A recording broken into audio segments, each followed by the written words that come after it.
जी business पर आपका स्वागत है। आप देख रहे हैं पावर ब्रेकफास्ट। आपके साथ मैं हूं मानसी दवे।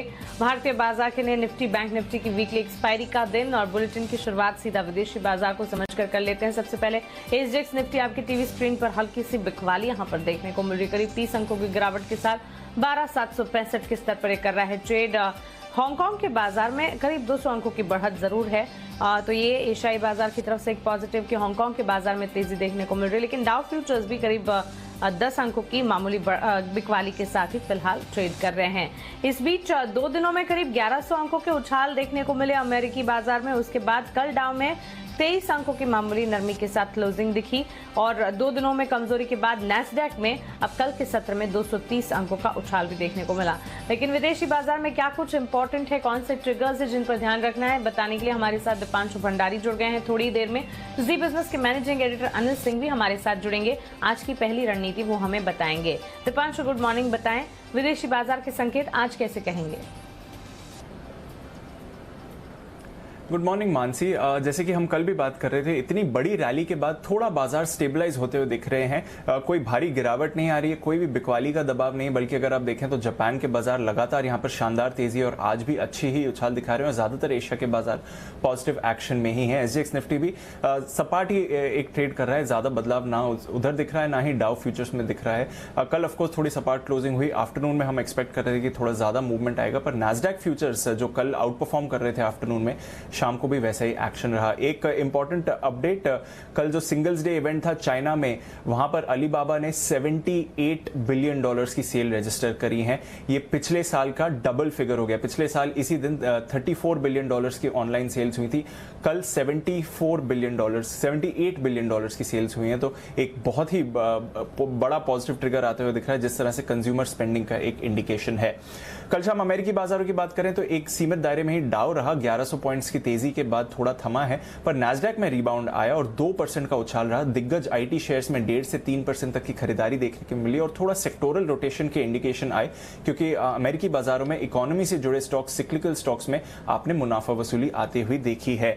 आज साप्ताहिक बेरोजगारी दामों पर नजर रहेगी, 7.5 लाख के थोड़ा नीचे का अनुमान लगाया जा रहा है। वहीं अक्टूबर महीने का सीपीआई डेटा भी आएगा, वहां पर भी हमारी नजर रहेगी। एक बात है, कोरोना की चिंता को जहां से बाजार नजरअंदाज कर रहा है, पर हम देख रहे हैं कि रोज यूएस में लगभग रिकॉर्ड नए मामले आ रहे हैं। अब 7 दिनों की एवरेज देखें तो 1,08,000 दिन के नए मामले आते हुए दिख रहे हैं, जो कि पिछले हफ्ते के मुताबिक 37% का जंप है। तो यहां पर एक नजर रखनी पड़ेगी। न्यूयॉर्क में कुछ नए रेस्ट्रिक्शंस लगा दिए गए हैं। Restaurants, gyms, bars, public places को 10 बजे बंद कर दिया जाएगा। तो ये नए रेस्ट्रिक्शंस न्यूयॉर्क में आ गए हैं, जो आपको याद होगा कि जब अमेरिका में कोरोना संक्रमण बढ़ा था तो न्यूयॉर्क से शुरू हुआ था, तो अब वापस न्यूयॉर्क रेस्ट्रिक्शंस लगा रहा है। पर अच्छी खबर यहां पर है कि मॉडर्ना, जो वैक्सीन की डेवलपमेंट में सबसे पहली कंपनी थी, उसका फेज 3 का ट्रायल का डेटा जल्दी आने वाला है, ये कंपनी ने कहा है, तो वहां पर हमारी नजर रहेगी। यूरोप के बाजार आधे से 1.5% की तेजी यहां पर भी रही। कच्चे तेल में तेजी बरकरार है, अमेरिकी भंडार अनुमान से ज्यादा गिरे हैं, तो वहां से सहारा मिला है। और डॉलर में हमने रिबाउंड आते हुए देखा है, जिसकी वजह से सोने पर कल हल्का सा दबाव था। बिल्कुल दीपांशु, शुक्रिया ये जानकारी के लिए और हमारे साथ जुड़ने के लिए। तो मिले जुले संकेत कहेंगे विदेशी बाजार से, और भले ही बाजार नजरअंदाज कर रहा हो, लेकिन कोरोना के आंकड़े जो है उसमें लगातार बढ़त ही देखी जा रही है। चिंता की बात ये जरूर है। लेकिन कल के कारोबारी सत्र में संस्थागत निवेशकों ने क्या किया, एक बार समझ लीजिए। कल एफआईआईज ने कैश मार्केट में 6,207 करोड़ की खरीदारी की है। वहीं वायदा बाजार में एफआईआईज ने करीब 250 करोड़ की बिकवाली की है।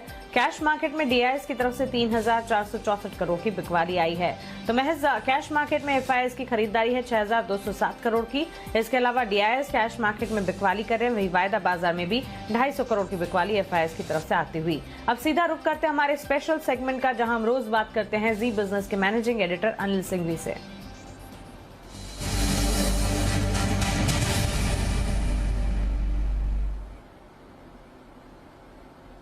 Anil sir, good morning. विदेशी बाजार से मिले जुले संकेत हैं, इन संकेतों को कैसे समझें?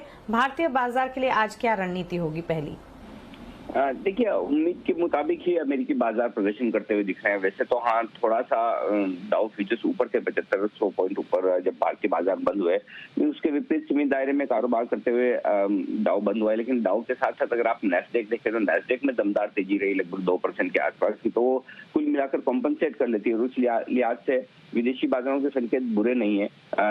इतनी अच्छी तेजी होने के बाद अगर बाजार थोड़ा सा ठहरते हैं, रुकते हैं, तो ये बाजार की सेहत के लिए अच्छा ही है। एक तरफा तेजी अच्छी नहीं होती, तो उस लिहाज से थोड़ा सा बाजार कंसोलिडेट करने की कोशिश कर रहे हैं। और फिर से जो थोड़ी बहुत खरीदारी कोरोना के मामले बढ़े हैं, तो वापस से लोगों को लॉकडाउन का और ये जो डर है उसके चलते आईटी और नैस्डैक वाले शेयरों में फिर से तेजी बनती हुई दिखी है। पिछले 2-3 सेशन से जो ओल्ड इकोनॉमी स्टॉक्स में तेजी बन रही थी, वहां पर थोड़ी सी लगाम लगी है। जहां तक भारतीय बाजारों का सवाल है, हम तेजी की हैट्रिक तो लगा ही चुके हैं और मोमेंटम बेहद स्ट्रॉन्ग है। तो ऐसे में आज गैप से नीचे खुले, जितना गैप से नीचे खुले उतना बेहतर है, तुरंत ही खरीदारी करने के मौके होंगे, क्योंकि दमदार खरीदारी के आंकड़े एफआईज की तरफ से अभी भी आ रहे हैं। कल भी 6200 करोड़ की तगड़ी खरीदारी की है। नो डाउट एमएससी रीबैलेंसिंग का भी इम्पैक्ट है, लेकिन उसके बावजूद खरीदारी तो खरीदारी। और इस पूरे महीने में लगभग 30,000 करोड़ के आसपास की खरीदारी एफआईज कर चुके हैं। तो ये फ्लोज मजबूत है, जो बाजार में निचले स्तरों पर सपोर्ट देने का काम करेंगे। और सपोर्ट के लिहाज से अगर आप देखें तो आज के लिए जो लेवल अहम है इंट्राडे ट्रेड्स के लिहाज से 12,625, 12,650 निफ्टी पर मजबूत सपोर्ट के तौर पर काम करेगा। ऊपरी स्तरों पर 12,800, 12,875 ये रेंज है जहां पर आपको बाजार रुकते हुए दिखेंगे। पहले 12,800 और उसके पार निकलेगा, फिर 12,875 तक की तेजी और बन सकती है। बैंक निफ्टी का जहां तक सवाल है, 28,050, 28,200 ये बैंक निफ्टी की छोटी रेंज है आज के लिए, नीचे के तौर सपोर्ट के तौर पर। हालांकि वो भी काफी दूर है, उससे पहले 28,500 के आसपास एक मजबूत सपोर्ट आता है। पार निकले तो मजबूती हुई तो 29,175, 29,275 ये ऊपरी लेवल हो सकता है जहां तक बैंक निफ्टी जाने की कोशिश कर सकता है। जी बिल्कुल अनिल सर, शुक्रिया ये जानकारी के लिए, हमारे साथ जुड़ने के लिए। तो गिरावट में खरीदारी के मौके बिल्कुल आज मिलते हुए दिखेंगे, इस मौके का बिल्कुल फायदा उठाइएगा। ट्रेडिंग रेंज की अगर बात करें 12,625 से 12,650 निफ्टी में सपोर्ट जोन्स के तौर पर मानकर चलें। ऊपरी स्तर 12,800 से 12,875 के दायरे को आप समझ सकते हैं। बैंक निफ्टी के लिए 28,050 से 28,200 के सपोर्ट जोन्स देखेंगे। वहीं 29,175 से 29,275 के दायरे को ऊपरी रेंज के तौर पर आप मानकर चलें। आगे बढ़ते हैं और जान लेते हैं कि खबरों के चलते आज कहां पर एक्शन देखने को मिलेगा। खबरों वाले शेयर्स लेकर हमारे साथ पूजा त्रिपाठी जुड़ गई हैं। पूजा, गुड मॉर्निंग, बताएं। Good morning Mansi. शुरुआत तब पहले आज के नतीजों से कर लेते हैं। आज निफ्टी से आयशर मोटर्स और ग्रासिम अपने नतीजे घोषित करेगी और वायदा बाजार से भी ढेर सारी कंपनियां हैं जिनके नतीजे पर आपको नजर रखनी है। इसके अलावा Punjab and Sind bank equity के जरिए कंपनी की 6,000 करोड़ रुपए जुटाने की योजना है। आज बोर्ड की बैठक होगी और इंजीनियर्स इंडिया की भी बोर्ड की बैठक होगी जिसमें कि बायबैक को लेकर कुछ फैसला निकल कर आ सकता है। इसके अलावा ढेर सारे नंबर्स आए हैं निफ्टी और कैश सेगमेंट दोनों ही स्पेस से। इसमें पहले कोल इंडिया की बात कर लेते हैं। हमारे अनुमान से हल्के अच्छे नंबर्स यहाँ पे थे। हम सपाट नंबर्स की उम्मीद कर रहे थे, लेकिन आय में 4% की बढ़त हुई है। मुनाफा 16% घटा जरूर है कंपनी का, लेकिन मार्जिन के फ्रंट पर नंबर्स अच्छे दिखाई दे रहे हैं। एक और अपडेट, डिविडेंड जो डिक्लेयर किया है 7.5 रुपए प्रति शेयर का डिविडेंड डिक्लेयर किया है और हमने आपको जो कैलकुलेशन बताया था वो 6.5 से 8 रुपए प्रति शेयर का था। तो जो अनुमान था वो भी सटीक साबित होता हुआ नजर आया और 7.5 रुपए प्रति शेयर का डिविडेंड कोल इंडिया ने डिक्लेयर किया। इसके अलावा पावर इंडिया, यहाँ पर भी नजर रखिए, नतीजे अनुमान से बेहतर हैं। आय में 4% की बढ़त, मुनाफे में 23% की बढ़त इस क्वार्टर देखी गई। श्री सीमेंट्स के नतीजे भी अनुमान से बेहतर नजर आ रहे हैं। बिक्री में करीब 8% की बढ़त है। मुनाफा 77% बढ़ा है कंपनी का। मार्जिन के फ्रंट पर भी नंबर्स बेहद आकर्षक नजर आ रहे हैं। इंडिया बुल्स हाउसिंग फाइनेंस के नंबर्स मिले जुले हैं। अगर ब्याज आय की बात करेंगे वहां पर 40% की गिरावट इस बार दर्ज हुई है। मुनाफा 54% घटा है कंपनी का, लेकिन ग्रॉस एनपीए में गिरावट इस बार दर्ज हुई है। तो मिले जुले आंकड़े दिख रहे हैं इंडिया बुल्स हाउसिंग के। पेट्रोनेट एलएनजी के नंबर्स अभी अनुमान से बेहतर हैं। आय अगर देखेंगे तो 6,236 करोड़ के कंपनी ने इस बार घोषित की है। यहाँ पर अच्छी ग्रोथ देखने को मिली है और मुनाफे में भी अच्छी बढ़त इस बार देखी गई है। आईजीएल के नंबर्स अनुमान से बेहतर हैं और शानदार ग्रोथ हर फ्रंट पर देखी गई है। आय में करीब 1 गुनी बढ़त है, 1 से 1.5 गुनी बढ़त यहाँ पर देखने को मिली है। मुनाफा 8.5 गुना बढ़ा है कंपनी का। तो आईजीएल के नंबर्स काफी अच्छे दिखाई दे रहे हैं। आप अपोलो हॉस्पिटल्स नंबर अगर सालाना आधार पर देखेंगे तो कमजोर हैं, लेकिन क्वार्टरली नंबर्स में इंप्रूवमेंट देखने को मिल रही है। हम सालाना आधार पर अगर देखेंगे तो आय में करीब 3% की गिरावट दर्ज हुई है। मुनाफा 30% घटा है कंपनी का, अपोलो हॉस्पिटल का। इसके अलावा नालको, यहाँ पर भी नंबर्स अनुमान से बेहतर नजर आ रहे हैं। आय में भी अच्छी बढ़त है, स्पेशली मार्जिन के फ्रंट पर देखिए काफी शानदार प्रदर्शन, 1.4% से बढ़कर 11.6% कंपनी ने घोषित किया। घाटे से मुनाफे में आ चुकी है नालको।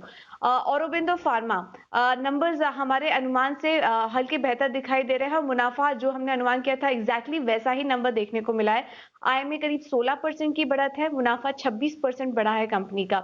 कैश सेगमेंट से भी कुछ नतीजे हैं, वो हम आपको बता देते हैं। मुंजाल ऑटो नंबर्स काफी अच्छे हैं। आय में 1 गुनी बढ़त है। मुनाफा 5 गुना बढ़ा है कंपनी का। स्टार सीमेंट के नंबर्स भी अच्छे दिखाई दे रहे हैं। बिक्री में 5% की बढ़त है। मुनाफा 35% बढ़ा है कंपनी का। इसके अलावा कुछ और खबरें भी आपको बताते हैं। ग्लैंड फार्मा के आईपीओ से जुड़ा जो अपडेट है, कल आखिरी दिन था और ये आईपीओ करीब 2 गुना सब्सक्राइब हुआ, जिसमें कि क्यूआईबी का जो हिस्सा है वहां पर करीब 6.5 गुना सब्सक्रिप्शन देखने को मिला। और एविएशन शेयरों पर भी नजर रखिए, क्योंकि सरकार ने एयरलाइन कंपनियों की जो घरेलू उड़ान सीमा थी वो 60% से बढ़ाकर 70% कर दी है। इसका अनुमान भी किया जा रहा था कि काफी जल्द इसको लेकर घोषणा हो सकती है। तो आज एविएशन कंपनियों पर भी नजर रखिए। बिल्कुल पूजा, शुक्रिया ये खबरों वाले शेयर में बताने के लिए। हमारे साथ मार्केट एक्सपर्ट मानस जायसवाल जुड़ गए हैं। मानस जी, गुड मॉर्निंग, स्वागत है आपका जी बिजनेस पर। आज के लिए आपके टॉपिक्स आप बताएं। Good morning Mansi. देखिए, मार्केट का ट्रेंड काफी पॉजिटिव है और लोअर लेवल पे बाइंग इंटरेस्ट देखने को मिल रहा है। तो टॉप पिक्स में पहला मेटल स्पेस से है और वो है हिंडाल्को, क्योंकि हिंडाल्को में हायर टॉप हायर बॉटम बन रहे हैं और हिंडाल्को ने लॉन्ग टर्म चार्ट पे एक ब्रेकआउट दिया है।